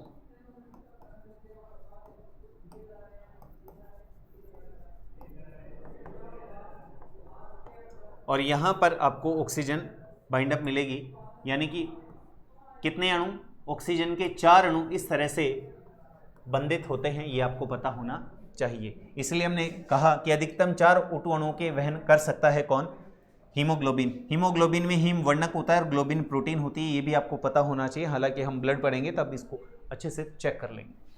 गैसों के परिवहन को देखें तो 100 ml रक्त में 15 ग्राम हीमोग्लोबिन होता है। ये 15 ग्राम कोई फिक्स नहीं है, ये 12 से 15 ग्राम की रेंज में होता है, ये भी याद रखिएगा, क्योंकि ये इंडिविजुअली डिफरेंट होता है। कितना, 100 ml रक्त 15 ग्राम हीमोग्लोबिन को, या मैं कहूँ 12 से 15 ग्राम हीमोग्लोबिन को कंटेन करता है, मेंटेन करता है। 1 ग्राम हीमोग्लोबिन लगभग 1.34 ml ऑक्सीजन को लेकर जा सकता है। अतः 100 ग्राम रक्त ले जाने के लिए कितना चाहिए, 20 ml। प्रत्येक 100 ml ऑक्सीजनित रक्त सामान्य शरीर क्रियात्मक स्थितियों में ऊतकों को लगभग 5 ml ऑक्सीजन प्रदान करता है। कितना, 100 ml जो ब्लड होता है, ऑक्सीजनेटेड ब्लड होता है, वो 5 ml ऑक्सीजन देता है। लेकिन अगर आप इसी को चेंज करते हैं, यानी कि व्यायाम करें और यानी कि हमारी बॉडी अधिक काम करे, तो ऐसी स्थिति में जो इसकी कैपेसिटी होती है वो लगभग 15 ml ऑक्सीजन तक पहुंच जाएगी, यानी कि लगभग तिगुनी स्थिति आपको देखने को मिलेगी। यानी कि मैं ये कहना चाहता हूं कि अगर सामान्य स्थिति हो तो 5 ml डिलीवर करेगा, लेकिन अगर व्यायाम की स्थिति हो तो यहां पर लगभग ये तिगुना हो जाएगा, 15 ml डिलीवर करेगा। इस चीज को भी आप याद रखिएगा कि सामान्य स्थिति में जो ऑक्सीजन की डिलीवरी होगी वो 100 ml ब्लड के द्वारा 5 ml होगी, और 100 ml ब्लड के द्वारा व्यायाम की स्थिति में 15 ml तक की ऑक्सीजन को वो डिलीवर करेगा हमारी बॉडी टिश्यूज को। हीमोग्लोबिन की तरफ जो बंधुता होती है वो कार्बन मोनोऑक्साइड की अधिक होती है, ऑक्सीजन की कम होती है। आप इसे इस तरह भी समझ सकते हैं कि कई बार आपने न्यूज़पेपर में ऐसी कई खबरें देखी होंगी जिनमें आप देखा होगा कि सर्दियों के दिनों में जब लोग अंगीठी जलाकर पूरे एयर टाइट कमरे में सो जाते हैं तो उनकी डेथ हो जाती है। कारण क्या होता है, कोयले के जलने से किस गैस का उत्पादन होता है, कार्बन मोनोऑक्साइड का, और कार्बन मोनोऑक्साइड के प्रति ब्लड कुछ ज़्यादा ही रुचि रखता है, हीमोग्लोबिन कुछ ज़्यादा ही रुचि रखता है। ऐसी स्थिति में वो ऑक्सीजन से बाइंड अप ना होकर किसके साथ बाइंड अप होता है, कार्बन मोनोऑक्साइड की स्थिति में, और यह कार्बन मोनोऑक्साइड के साथ। तो ऐसी स्थिति में रेस्पिरेशन की प्रक्रिया ठप हो जाती है और इंसान की मृत्यु हो जाती है। CO+ हीमोग्लोबिन क्या बनेगा, कार्बोक्सी हीमोग्लोबिन, और ये एक परमानेंट बनता है हीमोग्लोबिन जो कि उपरोक्त क्रिया से ऑक्सीकृत मेथनोग्लोबिन कहलाता है। कार्बन मोनोऑक्साइड कार्बन डाइऑक्साइड से ज़्यादा जहरीली होती है क्योंकि यह O2 की हीमोग्लोबिन के साथ वहन की क्षमता को घटा देती है। ऐसी चीज़ मैंने आपको पहले ही बता दी, आप याद रखिएगा। अगर बंधुता पूछी जाए तो कार्बन मोनोऑक्साइड आएगा। आप ऐसा मत सोचिएगा कभी भी कि ऑक्सीजन हीमोग्लोबिन के साथ कर ऑक्सी हीमोग्लोबिन बनाता है, बिल्कुल बनाता है, लेकिन ऐसी स्थिति में हमारी बॉडी को कार्बो या मैं कहूँ मोनोकार्बन डाइऑक्साइड नहीं मिलती, इसलिए ऑक्सीजन के साथ बंधित होता है। अगर उसे कार्बन मोनोऑक्साइड दे दी जाए तो ऑक्सीजन के साथ बाइंड अप नहीं होगा, क्योंकि उसकी बंधुता किसके साथ अधिक है, कार्बन मोनोऑक्साइड या CO के साथ अधिक है। देखिए, अगर हीमोग्लोबिन ऑक्सीजन के साथ जुड़े तो क्या बनाएगा, ऑक्सी हीमोग्लोबिन, और हमने पहले ही लिख दिया है ये अनस्टेबल है। हीमोग्लोबिन अगर CO2 के साथ जुड़े तो क्या बनाएगा, कार्बिनो हीमोग्लोबिन, ये भी अनस्टेबल है। जबकि आप देखिए हीमोग्लोबिन अगर किसके साथ जुड़े, कार्बन मोनोऑक्साइड के साथ, तो कार्बोक्सी हीमोग्लोबिन बनाएगा जो कि स्टेबल है, स्थायी है। और अगर ओजोन के साथ, O3 का मतलब ओजोन होता है, इसके साथ जुड़े तो मीथे हीमोग्लोबिन बनाएगा जो भी एक क्या है, स्टेबल है। तो आप इन दो चीज़ों को भी याद रखिएगा कि जो हीमोग्लोबिन होता है O2 और CO2 के साथ हमेशा अनस्टेबल कंपाउंड बनाता है, जबकि ओजोन के साथ और कार्बन मोनोऑक्साइड के साथ हमेशा स्टेबल कंपाउंड बनाता है। आगे देखते हैं, गैसों का परिवहन, हीमोग्लोबिन के साथ ऑक्सीजन का बनना प्राथमिक तौर पर O2 के आंशिक दाब से संबंधित है। O2 का आंशिक दाब मैंने आपको पहले ही बताया था, लगभग 159.6 mmHg होता है। दूसरे कारक जो इस बंधन को प्रभावित करते हैं, पार्शियल प्रेशर ऑफ CO2 यानी कि कार्बन डाइऑक्साइड का आंशिक दाब प्रभावित करता है, हाइड्रोजन आयन की सांद्रता प्रभावित करती है और तापमान प्रभावित करता है किसको? ऑक्सीजन के बंधन को। देखते हैं नेक्स्ट, ऑक्सीजन वियोजन चक्र। ऑक्सीजन वियोजन चक्र को या ऑक्सीजन वियोजन चक्र से हम क्या समझना चाहते हैं? यहाँ पर दो चीजें आपको याद रखनी है कि ऑक्सीजन वियोजन चक्र दो कारकों के मध्य होगा, पार्शियल प्रेशर ऑफ ऑक्सीजन और दूसरा यहाँ पर परसेंटेज किसकी? हीमोग्लोबिन की देखी जाएगी ऑक्सीजन के साथ, ये याद रखिएगा। अगर इसमें दो बातें अगर हम चेक करें तो क्या है? पहली बात तो ये सिग्मोइड प्रकार का वक्र होता है। कैसा होता है? सिग्मोइड प्रकार का, सिग्मोइड मतलब एस प्रकार का कर्व होता है। दूसरी बात देखिए, जब भी ऑक्सीजन या मैं कहूं हीमोग्लोबिन के साथ इसकी वृद्धि होगी तब ये बाईं तरफ शिफ्ट होगा, बाईं तरफ। आपको सिर्फ इतना सा याद रखना है, बाईं तरफ शिफ्ट कब होगा? जब ऑक्सीजन के साथ इसकी बाइंडिंग या इसकी वृद्धि होगी, बंधन क्षमता में वृद्धि होगी। अगर इसके साथ कमी आती है तो ये दाईं तरफ शिफ्ट हो जाएगा। ये दो बातें सिर्फ आपको याद रखनी है। ऑक्सीजन वियोजन चक्र में ये दो बातें याद रखनी है कि हीमोग्लोबिन या मैं कहूँ ब्लड जब भी ऑक्सीजन के साथ बनता है और उसमें बढ़ोतरी होती है तो ये वियोजन चक्र बाईं तरफ जाएगा, और अगर कमी देखने को मिलती है तो वियोजन चक्र दाईं तरफ देखने को मिलेगा। यहाँ पर मैं लिख देता हूँ आपकी याददाश्त के लिए, वृद्धि और इसमें कमी। क्लियर है? क्योंकि ये प्रश्न भी पूछा जा चुका है कि जो ऑक्सीजन है या मैं कहूँ हीमोग्लोबिन है, हीमोग्लोबिन और ऑक्सीजन के साथ यदि बंधने की प्रवृत्ति बढ़ती है तो ऑक्सीजन वियोजन चक्र किस तरफ मुड़ेगा? तो आप याद रखिएगा बाईं तरफ, और कमी होती है तो दाईं तरफ। ये ऑक्सीजन वियोजन चक्र वाली बात भी आप याद रखिएगा। ऑक्सीजन वियोजन चक्र देखिए, हीमोग्लोबिन की ऑक्सीजन से प्रतिशत संतृप्तता को PO2 के सापेक्ष आलेखित करने पर सिग्मोइड, ये सिग्मोइड है, याद रखिएगा ये सिग्मोइड है। सिग्मोइड का मतलब होता है एस शेप, वियोजन चक्र कहते हैं। सिग्माग आकृति O2 की हीमोग्लोबिन से बंधन के कारण बनती है। जैसे कि O2 का पहला अणु हीमोग्लोबिन से जुड़ता है और यह O2 के दूसरे अणुओं की हीमोग्लोबिन से बंधुता को बढ़ा देता है, जिससे ज़्यादा O2 अणु के साथ आकर्षित होते हैं या ज़्यादा अणु ऑक्सीजन की तरफ आकर्षित होते हैं। यह वक्र हीमोग्लोबिन से O2 बंधन को प्रभावित करने वाले PCO2, हाइड्रोजन आयन सांद्रता आदि के घटकों को अध्ययन करने में भी अत्यधिक सहायक होता है। कोशिकाओं में जहां उच्च PO2, निम्न CO2, कम हाइड्रोजन आयन और निम्न तापक्रम होता है, वहां ऑक्सी हीमोग्लोबिन बनाने के लिए सभी घटक अनुकूल साबित होते हैं। इसमें कोई भी इंटरेस्टिंग बात नहीं है, आप खुद सोचिए ऑक्सी हीमोग्लोबिन कब बनेगी? जब ऑक्सीजन की सांद्रता अधिक होगी, बाकी कम होंगे तो ऑक्सी हीमोग्लोबिन ही बनेगी। दूसरा, ऊतकों में निम्न PO2, अब ऑक्सीजन निम्न हो गई तो अंडरस्टूड है कि ऑक्सी हीमोग्लोबिन के लिए ये अनुकूल नहीं है। PCO2, उच्च हाइड्रोजन आयन और उच्च तापक्रम की स्थितियां ऑक्सी हीमोग्लोबिन से ऑक्सीजन के वियोजन के लिए अनुकूल होती हैं। स्पष्ट है कि O2 हीमोग्लोबिन से फेफड़ों की सतह पर बनता है और ऊतकों में वियोजित हो जाता है। देखिए CO2 का परिवहन देखते हैं, 7% प्लाज्मा के द्वारा, 20 से 25, इससे 20 से 25 ना कहकर आप 23% कहिए, ज़्यादा बेटर है, और 70% बाइकार्बोनेट के रूप में प्लाज्मा के द्वारा होता है। प्रत्येक 100 ml अनॉक्सीकृत रुधिर कोशिकाओं को लगभग 4 ml CO2 प्रदान करता है। ये फैक्ट है, आपको याद रखना पड़ेगा। कार्बोनिक एनहाइड्रेस, देखिए अब हमारे काम की बात आती है। इसमें मुझे कोई ज़्यादा इंटरेस्टिंग बात नहीं लगती, आपको सिर्फ इतना सा याद रखना है। क्या याद रखना है? आपको ये याद रखना है कि जो CO2 का परिवहन होता है वो प्लाज्मा के द्वारा 7% और कार्ब एमिनो हीमोग्लोबिन या मैं कहूँ RBC के द्वारा लगभग 23% होता है। सर्वाधिक CO2 का परिवहन बाइकार्बोनेट और कार्बोनेट्स के रूप में होता है। ये पॉइंट आपको अच्छे से याद रखना है। क्लियर है? देखिए RBC, कार्बोनिक एनहाइड्रेस की बात कर रहे हैं। RBC में उच्च सांद्रता देखने को मिलती है, प्लाज्मा में इसकी सूक्ष्म सांद्रता देखने को मिलती है। यह एंजाइम उपरोक्त अभिक्रिया को दोनों दिशाओं में सुगम बनाता है। कौन से अभिक्रियाएं हैं देखते हैं, भी सारी बातें करेंगे। क्लोराइड और विपरीत, इससे पहले एक चीज़ समझनी पड़ेगी। देखिए आप ये मान के चलिए, एक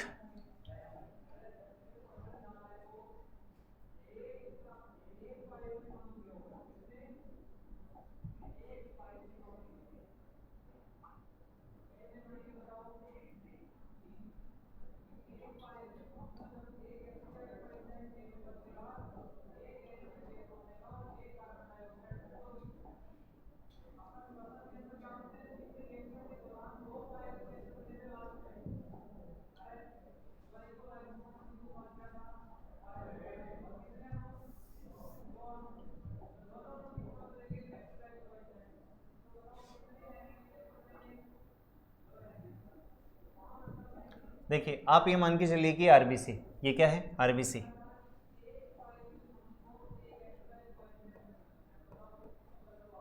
ठीक है। दूसरी चीज आप ये समझ लीजिए कि यहां पर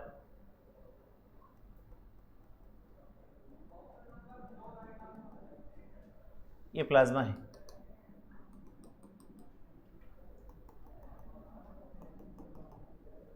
देखते हैं हम।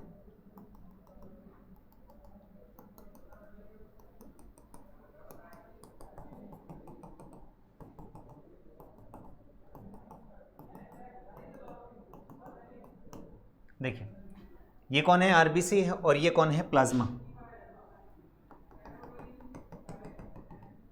ये कौन है बच्चों प्लाज्मा है। हम किसके बारे में बात करना चाहते हैं, हम ये बात करना चाहते हैं कि अभी हमने CO2 के परिवहन की बात करी है।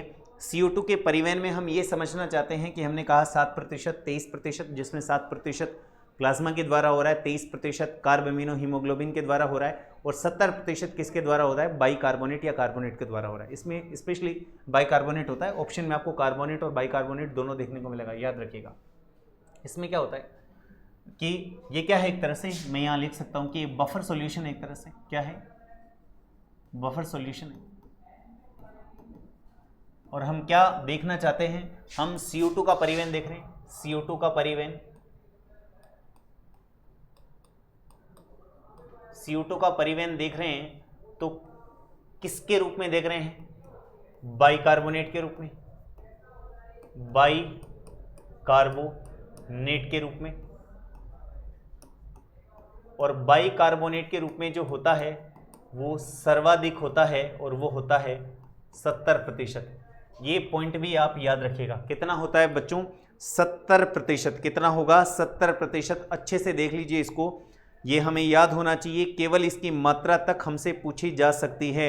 ये चीज़ हमारे दिमाग में अच्छे से फिट हो जानी चाहिए। देखिए अब क्या होगा इसमें हम ये समझना चाहते हैं कि जो CO2 होती है, CO2 प्लस H2 जल के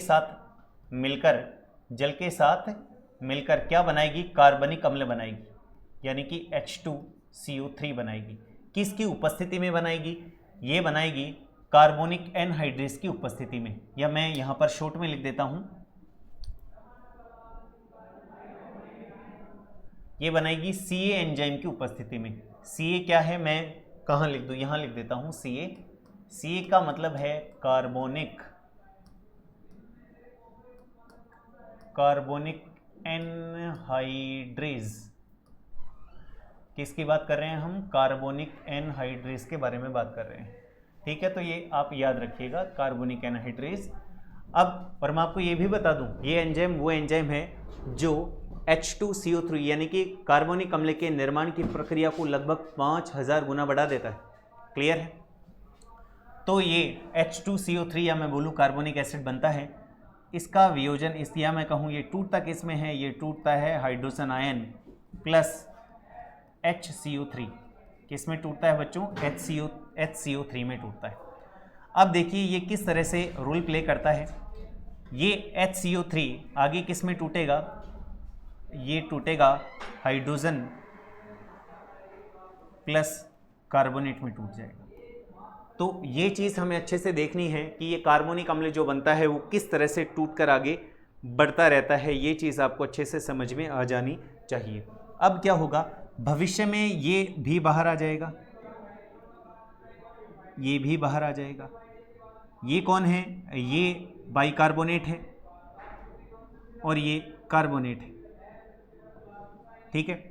प्लाज्मा में पहले से ही क्या मिलता है, प्लाज्मा में पहले से ही आपको देखने को मिलेगा, मैं थोड़ा ऊपर लिख देता हूं इस प्लाज्मा को, ये प्लाज्मा है।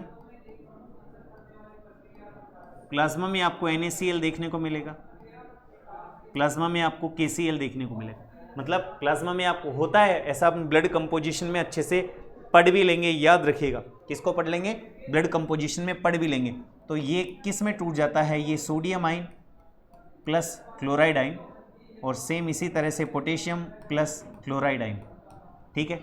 अब देखिए क्या मैटर होता है, ये चीज़ आप समझ जाइएगा। ये कार्बोनिक एनहाइड्रेज है, याद रखिएगा, और ये H2CO3 बनने की प्रक्रिया को या दर को लगभग 5000 गुना बढ़ा देता है। तो देखिएगा किस तरह से होता है। ये बाइकार्बोनेट और ये कार्बोनेट प्लाज्मा में आकर, बाइकार्बोनेट और कार्बोनेट प्लाज्मा में आकर किस तरह से क्या बनाते हैं। देखिए ये सोडियम के साथ मिलते हैं, कौन, कार्बोनेट मिलता है, क्या बनाएगा, सोडियम कार्बोनेट। मैं बैलेंस नहीं, मैं डायरेक्ट आपको कंपाउंड बता रहा हूँ, बैलेंस करना चाहें कर सकते हैं आप। सोडियम के साथ बाइकार्बोनेट मिलकर क्या बनाएगा, सोडियम बाइकार्बोनेट। इसी प्रकार से पोटेशियम के साथ मिलकर कार्बोनेट क्या बनाएगा, पोटेशियम कार्बोनेट।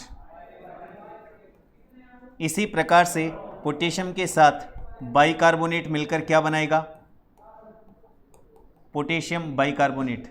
तो इस तरह से देखिए sodium carbonate, sodium bicarbonate, potassium carbonate, potassium bicarbonate जैसे कंपाउंड हमें देखने को मिले। ये किस में देखने को मिल रहा है, ये हमें आरबीसी में देखने को मिल रहा है। मतलब हमारे अच्छे से समझ में आ गया, क्या समझ में आ गया, हमारे ये समझ में आ गया कि जो CO2 का परिवहन होता है वो किस तरह से होता है। अब sodium carbonate, sodium bicarbonate, potassium carbonate, potassium bicarbonate, sodium carbonate, sodium bicarbonate, potassium carbonate, potassium bicarbonate के रूप में ये कहाँ पर लेकर जाया जाएगा, इसे फेफड़ों तक लेकर जाया जाएगा। तो आपको यही समझना था कि किस तरह से लेकर जाया जाता है। एक दूसरी बात याद रखिएगा कि जब बाइकार्बोनेट और कार्बोनेट बाहर आरबीसी से किस में आते हैं, प्लाज्मा में आते हैं, तो ऐसी स्थिति में यहाँ पर इनका आयन या मैं कहूँ इनका आयनिक जो संतुलन है वो बिगड़ जाता है। ऐसी स्थिति में क्लोराइड आयन किसके अंदर जाते हैं, आरबीसी के अंदर जाते हैं। इसे बोला जाता है क्लोराइड शिफ्टिंग, क्लोराइड शिफ्टिंग या क्लोराइड शिफ्ट भी बोल सकता हूँ मैं इसको, क्लोराइड शिफ्टिंग या क्लोराइड शिफ्ट। याद रखिएगा इसे क्या कहा जाता है, क्लोराइड शिफ्ट। यहाँ का जो आयनिक संतुलन होता है वो बिगड़ जाता है, उसको संतुलित करने के लिए क्लोराइड आयन प्लाज्मा से आरबीसी के अंदर जाते हैं। ठीक है बच्चों, ये याद रहेगा आपको। देखिए आपको अच्छे से बता दिया है कि CO2 का परिवहन बाइकार्बोनेट और कार्बोनेट के रूप में किस तरह से होता है। देखिए क्लोराइड कहाँ पर होता है, क्लोराइड शिफ्ट कहाँ होता है, ऊतक स्तर पर होता है, बाइकार्बोनेट की प्रतिक्रिया से होता है, प्लाज्मा से आरबीसी में क्लोराइड का विनिमय होता है। यही बात करी है हमने। दूसरा विपरीत क्लोराइड शिफ्ट कुपिका फेफड़ों के स्तर पर होता है, बाइकार्बोनेट की प्रतिक्रिया से होता है, आरबीसी से प्लाज्मा में क्लोराइड का विनिमय होता है। विपरीत में यही होगा, अंडरस्टूड है। अगर इसे याद भी ना रखें, वो याद रहें तो कोई दिक्कत नहीं है, क्योंकि ये स्वतः ही आ जाएगी। बोहर प्रभाव, देखिए O2 परिवहन को बढ़ाता है, CO2 की उच्च सांद्रता के कारण ऑक्सी हीमोग्लोबिन का विखंडन होता है, कहाँ पर, ऊतक स्तर पर। और हेल्डेन प्रभाव को देखें, CO2 परिवहन को बढ़ाता है और O2 की उच्च सांद्रता के कारण कार्ब अमीनो हीमोग्लोबिन का विखंडन होता है कुपिका और फेफड़ों के स्तर पर। याद रखिएगा इसको, बोहर प्रभाव को और हेल्डेन प्रभाव को। आगे चलते हैं, एनोक्सिया। ये कुछ विशिष्ट स्थितियां हैं। एनोक्सिया का मतलब क्या होता है, ऊतकों में O2 की आपूर्ति बंद हो जाए तो ऐसी स्थिति को एनोक्सिया कहते हैं। हाइपोकैप्नुया की बात करें तो रक्त में CO2 की सांद्रता का घट जाना हाइपोकैप्निया कहलाता है, और हाइपोकैप्निया रक्त में CO2 की सांद्रता का बढ़ जाना हाइपरकैप्निया कहलाएगा। ये हाइपर लिखिएगा, यहाँ पर हाइपर लिखना है आपको, हाइपर। हाइपो का मतलब CO2 की सांद्रता का कम होना और हाइपर का मतलब CO2 की सांद्रता का बढ़ जाना। दूसरा है नेक्स्ट एकैप्निया, रक्त में CO2 की बहुत कम मात्रा के कारण श्वसन का रुक जाना एकैप्निया कहलाता है। अनोक्सिया O2 की आपूर्ति बंद हो जाना, एकैप्निया बहुत कम हो जाना, ऑक्सीजन की CO2 की बहुत कम मात्रा के कारण श्वसन का रुक जाना, और हाइपर का मतलब CO2 की सांद्रता बढ़ जाना और हाइपो का मतलब CO2 की सांद्रता कम हो जाना। श्वसन का नियमन, मानव में अपने शरीर के ऊतकों की मांग के अनुरूप श्वसन लय को संतुलित और स्थिर बनाए रखने के लिए एक महत्वपूर्ण क्षमता होती है, जिसका नियमन तंत्रिका तंत्र के द्वारा संपन्न किया जाता है। और मस्तिष्क में जो मस्तिष्क के वो केंद्र या वो सेंटर जो श्वसन की क्रिया का नियमन करते हैं उन्हें न्यूमोटैक्सिक सेंटर्स कहा जाता है। मस्तिष्क के मेडुला क्षेत्र में एक विशिष्ट श्वसन लय केंद्र विद्यमान होता है जो मुख्य रूप से श्वसन के नियमन का कार्य करता है। दूसरा केंद्र मस्तिष्क के पोन्स में भाग में उपस्थित होता है, जिन्हें न्यूमोटैक्सिक सेंटर्स कहते हैं, जो श्वसन लय केंद्र के कार्यों की संयत सुधार कर सकता है। इन केंद्र के तंत्रिकीय संकेत अंतः श्वसन की अवधि को कम करके श्वसन की दर को बदल देते हैं। नेक्स्ट, श्वसन लय केंद्र के पास एक रसायन संवेदी क्षेत्र स्थित होता है जो CO2 एवं हाइड्रोजन आयन के प्रति अति संवेदी होता है। इन पदार्थों को बढ़ने से केंद्र सक्रिय होकर श्वसन की प्रक्रिया में आवश्यक समायोजन करता है जिससे ये पदार्थ निष्कासित किए जा सकते हैं। देखिए हमारे काम की ये कोई बात नहीं है, क्योंकि मैं आपको बता दूं ज़्यादा से ज़्यादा हमें पूछा जाएगा तो इतना पूछा जाएगा मस्तिष्क में श्वसन नियमन केंद्र कौन से होते हैं। तो पहली बात न्यूमोटैक्सिक सेंटर्स, और दूसरी बात अगर कोई पूछ ले कि ये कहाँ पर पाए जाते हैं तो आप ये याद रखिएगा ये पोन्स भाग में स्थित होते हैं। इसके अलावा हमारे लिए और कोई भी खास बात नहीं है। आगे देखते हैं श्वसन से संबंधित कुछ विकार की बात करते हैं। पहला आता है अस्थमा, जिसे हम दमा कहते हैं। यह श्वास लेने में कठिनाई होती है जिससे श्वसनी और श्वसन नलिकाओं की शोथ, ये शोध नहीं है शोथ है, शोथ का मतलब होता है सूजन, स्वेलिंग। शोथ के कारण श्वसन के समय घबराहट होती है या घरघराहट होती है। दमा याद रखिएगा किसमें, श्वसन नलिकाओं में और श्वसनी में। आगे देखते हैं दूसरा आता है एम्फाइसीमा या वात स्फीति। एक चिरकालिक रोग है जिससे कुपिका भित्ति क्षतिग्रस्त हो जाती है जिससे गैस विनिमय सतह घट जाती है। किसकी बात कर रहा हूं मैं बात कर रहा हूं इसकी, ये वायु कुपिका है। देखिए ये वायु कुपिका है और ये श्वसनीय सतह है, यहाँ पर ब्लड कैपिलरीज मिलेंगी। तो ये श्वसनीय सतह जो होती है वो क्षतिग्रस्त हो जाती है, परिणाम स्वरूप वायु का विनिमय नहीं हो पाता या गैसों का विनिमय नहीं हो पाता। क्लियर। तीसरा आता है व्यावसायिक श्वसन रोग। व्यावसायिक श्वसन रोग मतलब ऐसे रोग जो किसी कमर्शियल जगह काम करने से होते हैं। जैसे आपने कई बार देखा होगा कि कुछ लोग, कुछ मजदूर खदानों में, माइंस में यहाँ पर काम करते हैं, तो वहाँ जो कटाई होती है उसके कारण वहाँ के डस्ट पार्टिकल उड़कर और उनके रेस्पिरेटरी पाथवे में जमा होने लगते हैं। ऐसी बीमारी को सिलिकोसिस कहा जाता है, जिसमें सिलिका का निक्षेपण या जमा होना प्रारंभ हो जाता है। कुछ उद्योग में विशेषकर जहाँ पत्थर की घिसाई पिसाई या तोड़ने का काम होता है, इतने धूल के कण निकलते हैं कि शरीर की सुरक्षा प्रणाली उन्हें पूरी तरह से निष्प्रभावी नहीं कर पाती। दीर्घकालीन प्रभावन शोथ उत्पन्न कर सकता है जिससे फाइब्रोसिस, रेशीय ऊतकों की प्रचुरता होती है जिसके फलस्वरूप फेफड़ों को गंभीर नुकसान हो जाता है। इन उद्योगों के श्रमिकों को मुखावरण का प्रयोग करना चाहिए। इन उद्योगों को श्रमिकों को सुरक्षात्मक मास्क उपलब्ध करवाना चाहिए। इसके बेस्ट एग्जाम्पल है सिलिकोसिस और एस्बेस्टोसिस, और इसके कई बार ऐड भी आपने देखे होंगे टीवी में, न्यूज़पेपर में, सिलिकोसिस और एस्बेस्टोसिस के। ये श्वसन तंत्र के विकारों की बात चल रही है अभी फिलहाल, और जितने विकार हैं उनकी बात हम करना चाहते हैं। नेक्स्ट बात करते हैं हम किसकी, ब्रोंकाइटिस की, श्वसनी शोथ की। किसकी बात करना चाहते हैं, श्वसनी शोथ की। ये श्वसनी की शोथ है, शोध, ये जितने भी शोध लिखे हुए हैं शोथ है भाई, और शोथ का मतलब होता है सूजन। ये मैं बार बार आपसे बता रहा हूँ, सूजन, ठीक है। जिसके विशेष लक्षण श्वसनी में सूजन तथा जलन होना, इनके लगातार खांसी आना इनके लक्षण है। मैं आपको बता रहा हूँ, आपको कुछ भी याद नहीं रखना, ज़्यादा से ज़्यादा आपको इतनी सी बात याद रखनी है कि जितने भी रोग हैं वो किस श्वसन मार्ग में किस भाग को प्रभावित करते हैं, इतना आपको याद रखना है। अब एक अंतिम बिंदु बचता है हमारा श्वसन संबंधी आयतन, वॉल्यूम रिलेशन रेस्पिरेशन की बात करते हैं। सबसे पहले आता है ज्वारीय आयतन। ज्वारीय आयतन क्या है, ज्वारीय आयतन का जो वॉल्यूम होता है वो 500 ml होता है, 500 ml याद रखिएगा। ज्वारीय आयतन ये टाइडल वॉल्यूम का मतलब होता है सामान्य स्थिति में, जैसे आप एक सामान्य स्थिति में काम करते हैं तो जितना आप इंस्पिरेशन करते हैं, जितनी वायु अंदर लेते हैं और जितनी वायु बाहर निकालते हैं, that is tidal volume, that is ज्वारीय आयतन। याद रखिएगा इसे क्या कहा जाता है, ज्वारीय आयतन। किसको कहा जाता है ज्वारीय आयतन, सामान्य स्थिति में निश्वसन या उच्च श्वसन। ऑप्शन में आ जाए ना कभी निश्वसन, दूसरे में आ जाए उच्च श्वसन, नहीं, दोनों, या तो निश्वसन या उच्च श्वसन। देखिए श्वसन के समय एक निश्वसन में फेफड़े में भरी गई वायु का आयतन या एक उच्च श्वसन में निकाली जाने वाली वायु का आयतन ज्वारीय आयतन कहलाता है। याद रहेगी ये बात। आगे चलते हैं। दूसरा, निश्वसन आरक्षित वायु, इंस्पिरेशन रिजर्व वॉल्यूम, या जिसे शॉर्ट में क्या कहते हैं, IRV, इंस्पिरेशन रिजर्व वॉल्यूम। वायु आयतन की वह अतिरिक्त मात्रा जो एक व्यक्ति बलपूर्वक निश्वसित कर सकता है, यह औसतन 250 ml से 3000 ml होती है। एक बार टीवी का आयतन पूछा गया था, मैं आपको बता दूं, एक एग्जाम में टीवी का आयतन पूछा गया था जिसका आंसर था 500 ml। इसका मतलब क्या है, सामान्य परिस्थिति में जो आप इंस्पिरेशन करते हैं, निश्वसन करते हैं, वायु जितनी खींच कर लेके जाते हैं वो तो है टीवी, या बाहर निकालते हैं वो भी टीवी है, दोनों में से एक को टीवी कहेंगे। अब IRV क्या है, IRV का मतलब है निश्वसन करने के बाद अगर बलपूर्वक मैं जोर लगाकर जितनी वायु अंदर खींच सकता हूं, ये बलपूर्वक जितनी खींची है, दैट इज IRV या इंस्पिरेशन रिजर्व वॉल्यूम, ये जिसका मान 2500 से 3000 ml होता है। इसी प्रकार से बलपूर्वक जो वायु बाहर निकाली जाएगी उसे हम ERV कहेंगे। वायु आयतन जो अतिरिक्त मात्रा जो एक व्यक्ति बलपूर्वक उच्च श्वसित करके बाहर निकाल सकता है, 1000 से 1100 ml इसका वॉल्यूम होता है। टीवी सामान्य स्थिति में या तो उच्च श्वसन करना, निःश्वसन करना, IRV जबरदस्ती अंदर खींचना, ERV जबरदस्ती बाहर निकालना। समझ गए ना, समझना हमें है। मैं फास्ट इसलिए चल रहा हूँ क्योंकि आपको पता है काफ़ी काम हमारा बाकी है। अवशिष्ट आयतन, रेजिडुअल वॉल्यूम या RV जिसे कहा जाता है। RV का मतलब होता है निःश्वसन कर दिया आपने, वायु को बाहर निकाल दिया। आपने उच्च श्वसन कर दिया, वायु बाहर निकाल दी।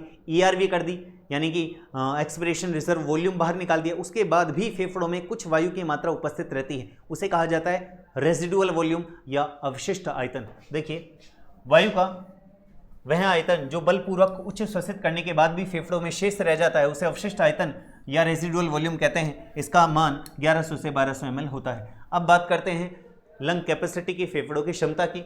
तो सबसे पहली आती है निःश्वसन क्षमता। आप क्या कर सकते हैं, निःश्वसन कितनी वायु अंदर खींच सकते हैं? सर, TV प्लस जबरदस्ती खींच सकते हैं IRV, बस। इससे ज़्यादा आपके निःश्वसन की क्षमता है ही नहीं। तो देखिए, हमने ये लिखा है, देखते हैं। वायु की वह अधिकतम मात्रा जो एक निःश्वसन में ग्रहण की जा सकती है, इसमें ज्वारीय आयतन तथा निःश्वसन आरक्षित आयतन को सम्मिलित किया जाएगा। इसका जो मान है वो 3500 ml होता है। बिल्कुल लॉजिक लगा के देखना है आपको, रटना नहीं है, रटेंगे तो समझ में नहीं आएगा। दूसरा, इसी प्रकार से देखते हैं कि उच्च श्वसित क्षमता, आप कितनी वायु बाहर निकाल सकते हैं। हमारे फेफड़ों में हम TV बाहर निकालते हैं सामान्य परिस्थिति में, और बलपूर्वक ये बाहर निकाल सकते हैं, बस। इसके अलावा हम कुछ ही नहीं कर सकते। तो देखिए, ऐसा ही लिखा हुआ है, अधिकतम मात्रा जो एक उच्च श्वसित वायु बाहर निकाली जाती है, और इसमें ज्वारीय आयतन और उच्च श्वसित आरक्षित आयतन सम्मिलित है। ये लिखा हुआ भी है, TV प्लस ERV। नेक्स्ट, क्रियाशील अवशिष्ट क्षमता। क्रियाशील का मतलब होता है FRV या FRC। सामान्य उच्च श्वसन के बाद जो वायु की मात्रा फेफड़ों में बची रहती है, उसमें उच्च श्वसन आरक्षित आयतन और अवशिष्ट आयतन को सम्मिलित किया जाता है। मतलब हम क्या बोल रहे हैं, क्रियाशील अवशिष्ट क्षमता। क्रियाशील का मतलब है काम करने के बाद में जो बचती है। तो देखिए, हम अगर अंदर देखें फेफड़ों में, तो फेफड़ों में आपको क्या मिलेगी? फेफड़ों में TV तो नहीं है, TV तो आप बाहर निकाल चुके हैं। फेफड़ों में RV है और ERV है। ERV क्यों है अंदर? क्योंकि आप बलपूर्वक ही निकाल सकते हैं। सामान्य परिस्थिति में ERV आप बाहर नहीं निकाल सकते। तो ये किसके बराबर है? ये FRC के बराबर है। ये याद रखिएगा, ऐसे कुछ इक्वेशन बेस्ड आपको दिए जा सकते हैं और आपका ज्ञान टेस्ट किया जाता है। 4 नंबर का प्रश्न आ जाएगा सीधा सा। जैव क्षमता या वाइटल कैपेसिटी, यह फेफड़ों में अधिकतम भरी गई अधिकतम निकाली गई वायु होती है। इसका मान VC बराबर IERV plus TV plus ERV के बराबर होता है। इसका माप लगभग 4600 ml होता है। याद रखिएगा, इसका माप किसके बराबर माना गया है? VC वाइटल कैपेसिटी मतलब IRV TV प्लस ERV। इसको आप अच्छे से याद रखिएगा। वाइटल कैपेसिटी का मतलब क्या है, बिल्कुल देसी में समझिए। वाइटल कैपेसिटी का मतलब है जो आपके फेफड़े काम कर सकते हैं, जिन फेफड़ों के साथ आप क्या क्या कर सकते हैं। TV कर सकते हैं, IRV कर सकते हैं और ERV कर सकते हैं। RV फेफड़ों के अंदर ही रहेगी, वो आपकी मतलब वाइटल जैविक या मैं कहूँ जैव क्षमता बिल्कुल भी नहीं है। इसे अच्छे से याद रख लीजिएगा। मैं आपको फिर बता रहा हूँ, ये पॉइंट तब ही समझ में आएंगे तब जब आप इनको बिल्कुल अपने जीवन में उतारोगे, अपने ऊपर उतारोगे, तब ये पॉइंट समझ में आएंगे। अदरवाइज आप रटते रहिएगा, TV क्या है, IRV क्या है, ERV क्या है। और बहुत सिंपल तरीके से बताइए, TV सामान्य रूप से अंदर बाहर करना, IRV जबरदस्ती अंदर लेना, ERV जबरदस्ती बाहर निकालना, मतलब बलपूर्वक। आगे चलते हैं। फेफड़ों की कुल क्षमता। फेफड़ों की कुल क्षमता में तो सब आएगा। TLC बराबर VC plus RV। VC vital capacity में क्या दिए, देखो VC बराबर हमने अभी भी पढ़ा है कि VC बराबर होता है TV plus IRV plus ERV। हमने ये पढ़ा है कि VC बराबर वाइटल कैपेसिटी बराबर ये होता है। और अब हम कह रहे हैं फेफड़ों की कुल क्षमता। फेफड़ों मतलब ये तो एक जिंदा आदमी कर सकता है, कहने का मतलब सीधी सी बात है। और मैं कहूँ TLC टोटल लंग कैपेसिटी, तो मैं कहूँगा VC प्लस रेजिडुअल वॉल्यूम। फेफड़ों में तो होती है, फेफड़ों के बाहर तो नहीं होती ना, तो फेफड़ों की क्षमता तो है, जैविक क्षमता नहीं है। तो इस प्रकार से हमने रेस्पिरेशन की जितनी भी मोटी मोटी बातें थी वो सारी कर ली। मैं आपको फिर बता दूं, ये चूंकि एक क्रश कोर्स है, इसलिए हमने जहां तक हो सकता है सभी बातों को शामिल किया है। और आपको थोड़ी सी मेहनत अधिक करनी पड़ेगी क्योंकि एग्ज़ाम डेट आ चुकी है, इसलिए आप लग जाइए। आपको वीडियो जल्द से जल्द उपलब्ध करवाए जाएंगे, जो भी रिमेनिंग सिलेबस है। तो आज के लिए इतना ही। Thank you very much.